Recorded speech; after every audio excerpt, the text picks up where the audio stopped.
नमस्ते सदावत्सले मातृभूमे। आज हम लोग एक ऐसे विषय पर चर्चा करने जा रहे हैं कि भारतीय संस्कृति के बारे में अरब जगत में क्या चल रहा है। भारतीय संस्कृति के बारे में अरब जगत में चलने से मेरा तात्पर्य यह है, क्या अरेबियन दुनिया जिसके बारे में हमने शायद नेगेटिव के अलावा पॉजिटिव नहीं सुना। नेगेटिव इस सेंस में क्योंकि इन्वेडर्स भारत में आए थे और भारत की बर्बादी के मुख्य कारण अगर कोई रहे हैं तो वो इन्वेडर्स रहे हैं जो इस्लाम के नाम से खाड़ी से आए। वो ऑटोमन एम्पायर के नाम से आए हो, वो खलीफाओं के नाम से भारत पर इन्वेशन किया हो, या कोई और कारण रहा हो।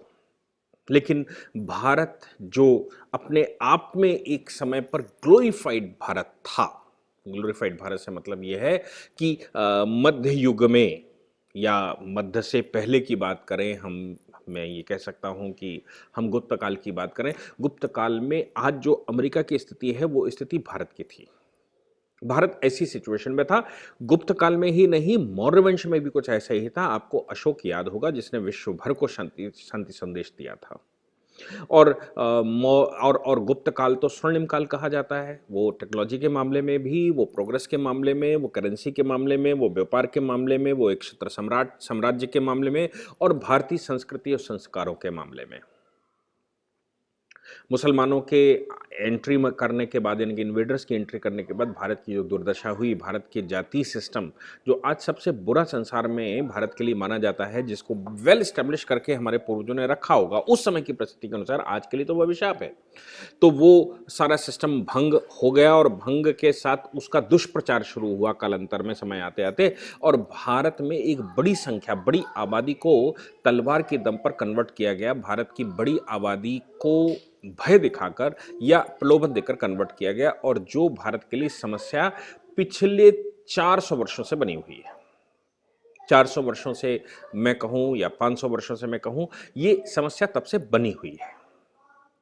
हमने इस्लाम के बारे में जो पढ़ा या हमने इन्वेडर्स के बारे में जो पढ़ा, वो सिर्फ नेगेटिव खबरें ही पढ़ी आज तक। हालांकि भारत में इस्लाम की दुहाई देने वालों ने उसको, औरंगजेब को भी पॉजिटिव करते करते इतना पॉजिटिव कर दिया कि औरंगजेब जो जिंदा पीर हुआ करता था, जिसको हिंदुओं की हत्या, महिलाओं के ऊपर अत्याचार के विषय में जिसकी गुणगान हमारे इतिहास में भरे पड़े हैं, अंग्रेजों के द्वारा लिखे गए इतिहास में भी लिखे पड़े हैं, उनको भी इरफान हबीब जैसे राइटर्स ने पॉजिटिव करने की कोशिश की और बताया कि वो हिंदू धर्म का संरक्षण हुआ करता था। हालांकि ये एक जंग है जो जेएनयू छाप या जादवपुर यूनिवर्सिटी छाप या जामिया मिलिया या अलीगढ़ मुस्लिम यूनिवर्सिटी, ये इन विषयों पर क्या क्या नहीं लिखते। लेकिन अभी जो सऊदी अरबिया से खबर आई, सऊदी अरबिया से पहले भी आपके पास एक अच्छी खबर आई थी। सऊदी अरबिया ने विजन 2030 जारी किया। वहां के प्रिंस सलमान ने विजन 2030 के बारे में बात करेंगे। उसमें एजुकेशन पॉलिसी जो चेंज की गई है, उस एजुकेशन पॉलिसी की बात करेंगे। उससे पहले भी हमने बहुत कुछ देखा। अबू धाबी के प्रिंस के मामले में हमने देखा होगा कि वो उनके रॉयल फैमिली का कोई परिवार के लोग रामायण को सर पर रखकर मोरारी बापू की राम कथा वहां पर करवा रहे हैं। हालांकि भारत के जो तथाकथित सेकुलरिस्ट हैं, उन्होंने उसको फैक्ट चेक के नाम से कहा कि प्रिंस सलमान ने, वो अबू धाबी के प्रिंस ने केवल इतना, ये जो झूठ है वो तो झूठ है, इसको बताया गया कि रामायण रखकर जा रहे हैं उसको झूठ है, लेकिन प्रिंस ने ये कहा कि अगर, मैं आपको बता रहा हूं, बड़े ध्यान से देखिएगा, अगर हिंदुस्तान में जय श्री राम कहने के लिए लोगों को मजबूर किया जा रहा है तो मैं कसम खाता हूं कि हमारे यहां सऊदी अरेबिया या अबू धाबी की बात कर रहा हूं, हमारे यहां जितने भी लोग रहते हैं उनको मैं इस्लाम स्वीकार करवा दूंगा, और तलवार के दम पर ये वो पता नहीं क्या क्या। ये भारत के तथाकथित लोगों ने, जो कन्वर्टेड मुसलमान हैं, एक्चुअली वो मुस्लिम भी नहीं हैं, अब वो ना हिंदू बचे हैं ना मुसलमान बचे हैं, सांस्कृतिक रूप से हिंदू राष्ट्र में रहते हैं, लेकिन वो अब अपने आप को मुसलमान कहते हैं, जबकि वो इनको मुसलमान नहीं समझते। इन्होंने ये पोस्ट चलाई, खूब वायरल की गई। बाद में फैक्ट चेक में ये भी आया कि नहीं भैया, वहां अबू धाबी तो सर्वोच्च नागरिक पुरस्कार ही नरेंद्र मोदी को दे रहा है। सऊदी अरेबिया भी अपने यहाँ का सर्वोच्च नागरिक या मुस्लिम कंट्रीज सर्वोच्च नागरिक पुरस्कार तो मोदी जी को दे रहे हैं और बड़ी अच्छी मित्रता गले मिलकर उनसे निभा रहे हैं, भारत में विजिट भी करते हैं। और ये तो फैक्ट है कि मोदी जी के नेतृत्व में पाकिस्तान की जिस प्रकार से सऊदी अरेबिया ने भवन बनाई है और जिस प्रकार से सऊदी अरेबिया ने पाकिस्तान को पैदल किया है और इस्लामिक कंट्रियों के ऑर्गेनाइजेशन से जिस प्रकार पाकिस्तान की फजियत हुई है, वो जग जाहिर है, वो मोदी प्रभाव था। लेकिन हमारे यहाँ ऐसे चलाए गए। अबू धाबी में रामायण या अबू धाबी में बहुत बड़ा मंदिर बनाने का प्रयास चल रहा है और बन रहा है, शायद बनकर तैयार भी हो गया हो। वो मंदिर स्वामीनारायण मंदिर है। ठीक है कि आप फैक्ट चेक में ये करके लाए कि वहाँ पर श्री राम मंदिर नहीं बन रहा, वहाँ स्वामीनारायण मंदिर बन रहा है। भैया स्वामीनारायण मंदिर बनाए या राम मंदिर बनाए या कृष्ण मंदिर बनाए, मंदिर तो बना रहा ना। और मंदिर को रॉयल प्रोटेक्शन है, रॉयल फैमिली कहते हैं कि वो अबू धाबी के प्रिंस नहीं थे, वो रॉयल फैमिली का कोई दूसरा मेंबर था। ऐसा फैक्ट चेक करते समय ये मुस्लिम समाज ने भारत में या तथाकथित जो हमारे यहाँ के अर्बन अक्सल्स हैं, उन्होंने ये चेक करते हुए खूब सारा सेकुलरिज्म को बढ़ावा देते समय ये सब कुछ लिखा। लेकिन ये तो उन्होंने स्वीकार किया कि वो रॉयल फैमिली के व्यक्ति थे जो वहां दिखाई दे रहे हैं मुरई बापू की वो राम कथा में।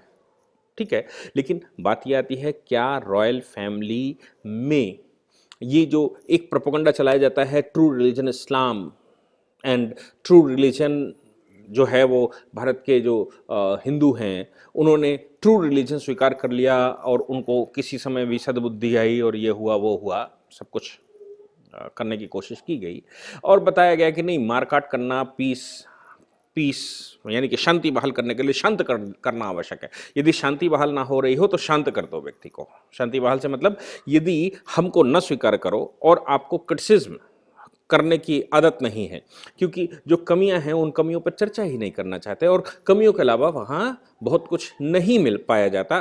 कुछ अच्छाइयाँ तो सब जगह होती हैं, लेकिन हम बैलेंस उस आधार पर लगाते हैं जहाँ अच्छाइयाँ ज़्यादा और बुराइयाँ कम, उसको अच्छा मानते हैं। और जहाँ पर बुराइयाँ ज़्यादा और अच्छाइयाँ कम, अगर मैं ये कहूँ कि 1000 आयतों में से अगर कोई 100 आयत ऐसी हैं जो ये कहती हैं कि नहीं ये अच्छाई की बात करती हैं और 900 आयतें ये कहती हैं कि नहीं मानवता के विरुद्ध जाते हैं, या 900 श्लोक ये कहते हैं कि मानवता के विरुद्ध जाते हैं, तो उसको अच्छा कहेंगे या बुरा कहेंगे? उसको तो बुरा ही कहेंगे।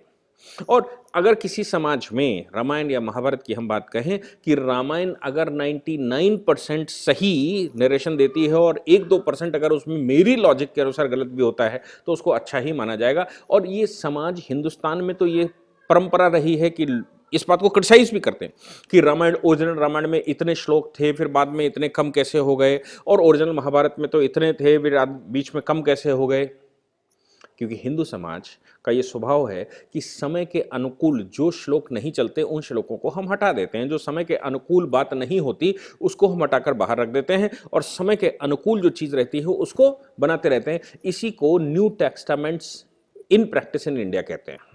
यही बाइबल में भी हुआ था कि न्यू टेस्टामेंट बन गया था और पुरानी आयतें वो निकाल दी गई थी जो ऑब्सलीट हो गई थी।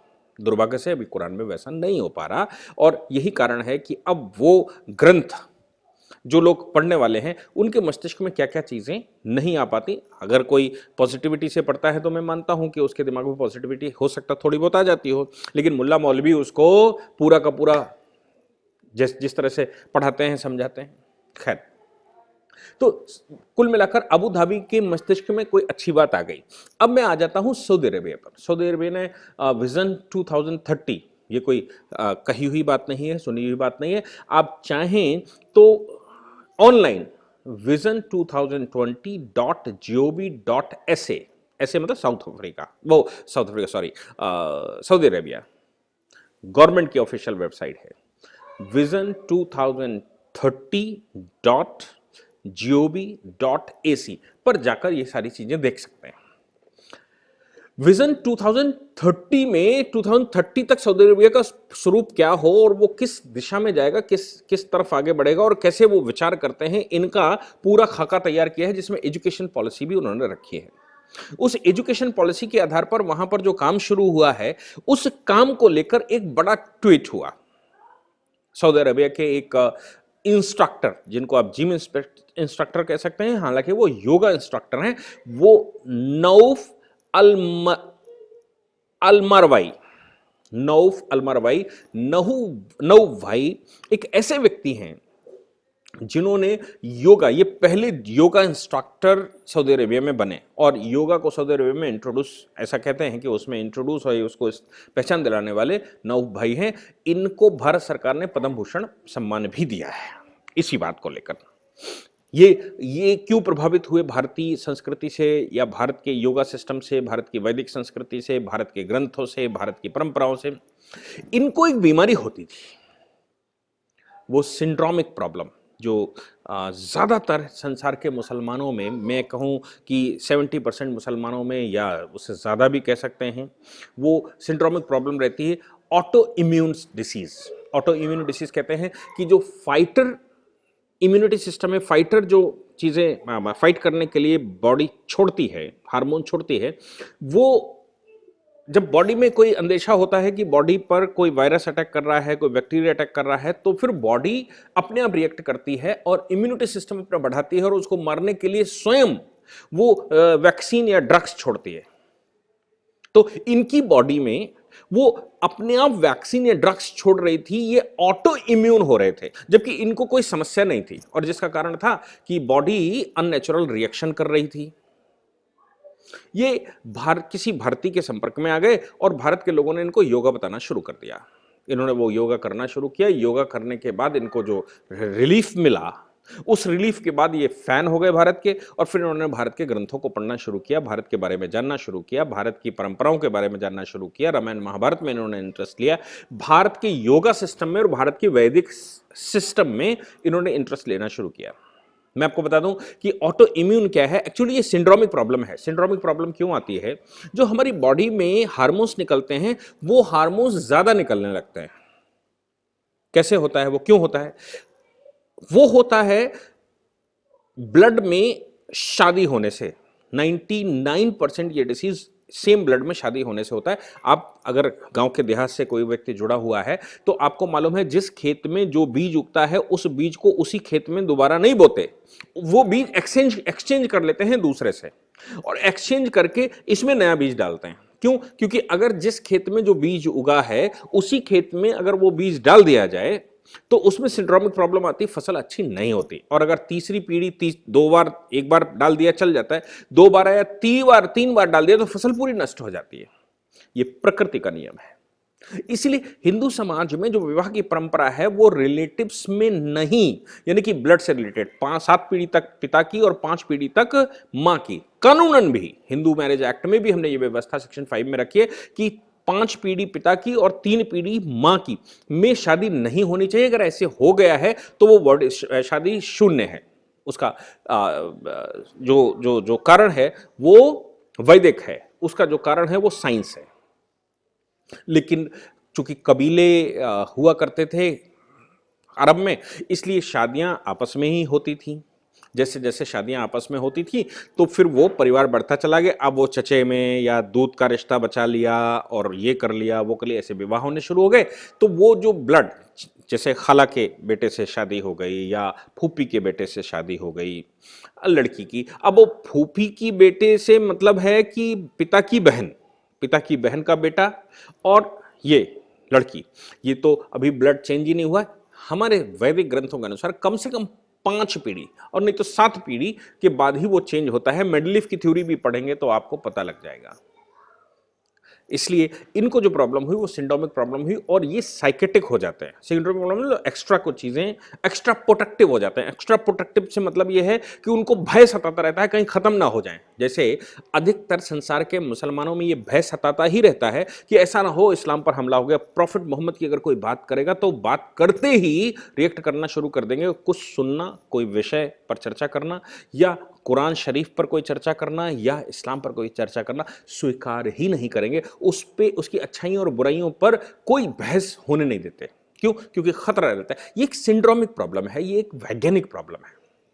सऊदी अरबिया के इन्होंने ट्वीट किया, मैं नौफ भाई की बात कर रहा हूं, इन्होंने ट्वीट किया और उन्होंने कहा कि मैंने अपने बेटे की जो टेक्स्ट बुक देखी है और उसका इस पेपर इन्होंने फोटो करके ट्वीट किया है, उसमें रामायण, महाभारत, भारत के कर्म, भारत का धर्म और बौद्धिज्म, इसके विषय में कुछ प्रश्न थे और उन्होंने कहा thanks to vision 2030, thanks to vision 2030 में प्रिंस सलमान ने कहा कि भाई हम संसार की जो अच्छी संस्कृतियां हैं, संसार के जो अच्छे ग्रंथ हैं, संसार में जो मानवता को बहाल करने वाले, मानवता को अच्छा दिखाने वाले ग्रंथ हैं, उनको हम पढ़ाएंगे, उनके विषय में, उनकी स्टोरीज के विषय में, उनके यहाँ की संस्कृतियों के विषय में और उनके यहाँ जो डेवलपमेंट हुए और जो अच्छाइयाँ हैं उनके विषय में हम अपने यहाँ पढ़ाएंगे। इस्लाम की चर्चा हम जरूर करेंगे, इस्लाम की जो अच्छाइयाँ हैं उनको भी पढ़ाएंगे और जो संसार के दूसरे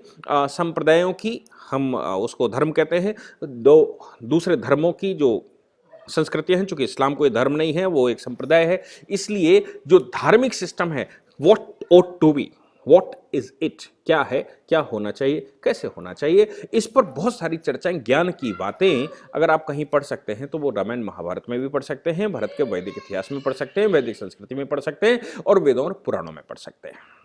इसीलिए आपको याद होगा कि औरंगजेब का सबसे बड़ा भाई तराशिको, उसने भारत के जो उपनिषद हैं उनका अरबी में ट्रांसलेशन किया था और यह कहा था कि अरब जगत को इनको पढ़ना चाहिए कि कितनी संस्कृति संस्कारों की बातें भारत करता है, भारत के जो ओरिजिनल इतिहास है, भारत का जो इतिहास वो कैसा है। अब प्रिंस ने अपने यहाँ अनाउंसमेंट कर दिया है कि भारतीय की संस्कृति को पढ़ाएंगे, रामायण की अच्छी बातों को, कुछ बातों को पढ़ाएंगे, महाभारत ये सब सिलेबस में डालेंगे और इंग्लिश कंपलसरी कर देंगे। यानी कि सऊदी अरेबिया में अब इंग्लिश कंपलसरी हो गई है और भारतीय संस्कृति और संसार की जो दूसरी संस्कृतियां हैं उन संस्कृतियों को पढ़ाने का जो जिम्मा या जो विजन 2030 लिया है, मुझे लगता है ये बहुत सारी बर्फ को पिघलाएगा। मुझे लगता है कि भारत के जो तथाकथित मुसलमान हैं, तथाकथित मुसलमान मैं इसलिए कहता हूं क्योंकि वो ना हिंदू बचे ना मुसलमान बचे, क्योंकि जो खाड़ी के देश हैं वो उनको मुसलमान मानते नहीं, वो उनको हिंदी ही कहते हैं और लेकिन प्रैक्टिस तो वो इस्लाम की करने ही लगे हैं, जैसी भी जानकारी में, अभाव में, प्रभाव में जैसे भी करने लगे हैं वो कर ही रहे हैं। मुझे लगता है कि इन सब को सऊदी अरबिया की तरफ देखना ही चाहिए कि आखिर सऊदी अरबिया ऐसा क्यों कर रहा है, क्या प्रिंस सलमान के दिमाग में क्या आया। इसलिए मैं और कह रहा हूं क्योंकि महिलाओं की जो दुर्दशा अरेबिया में थी, उस दुर्दशा को अगर किसी ने सही से समझा, जैसे ड्राइविंग लाइसेंस, कपड़े पहनने का परंपरा, बाजार में जाने का, फुटबॉल मैच खेलने का, क्रिकेट मैच खेलने, महिलाओं को जो अधिकार सलमान ने देने की कोशिश की है वो काबिल तारीफ है। वो विश्व के साथ चलना चाहते हैं और उन्होंने कहा है in comparison of the world civilisation we will prepare ourselves according to the world. हम विश्व के मानचित्र में, विश्व जिस रास्ते पर चल रहा है, विश्व का जो दिशा निर्देश है और विश्व में जो आज होना चाहिए उसके अनुसार इस्लामिक प्रैक्टिस करेंगे, ना कि हम वो इस्लामिक प्रैक्टिस जो हजारों वर्ष से चल रही है, 1500 वर्षों से चल रही है, लेकिन वो एब्सोल्यूट होती जा रही है, ऐसा प्रिंस सलमान का विचार है। मुझे लगता है कि ये मोदी जी की दो मित्रता के बाद सलमान के हृदय में जो परिवर्तन आया है, या सऊदी अरेबिया के परिवर्तन आया है, अबू धाबी के परिवर्तन आया है, या इस्लामिक कंट्रियों में जो परिवर्तन आया है, उसको स्वीकार करना ही चाहिए और ये क्रिटिसाइजेशन करने के बजाय अच्छी चीज़ों को अडॉप्ट करना चाहिए। ये मुझे लगता है कि पहली बार इस्लामिक कंट्रियों से कुछ अच्छे शुभ संकेत आए हैं, अदरवाइज हमने निगेटिविटी के अलावा कुछ वहां पर देखा नहीं है। पॉजिटिविटी भी अब दिखने लगी। इसीलिए मोरारी बापू को जो लोग क्रिटिसाइज करते हैं कि उन्होंने ये चैंटिंग कर दी, वो चैंटिंग कर दी, उनको विचार करना चाहिए कि मोरारी बापू जैसे संत जो भी कर रहे हैं उन्होंने क्या किया है और उसकी प्रोग्रेस अब अरब में कैसे दिखाई देती है। Thank you very much.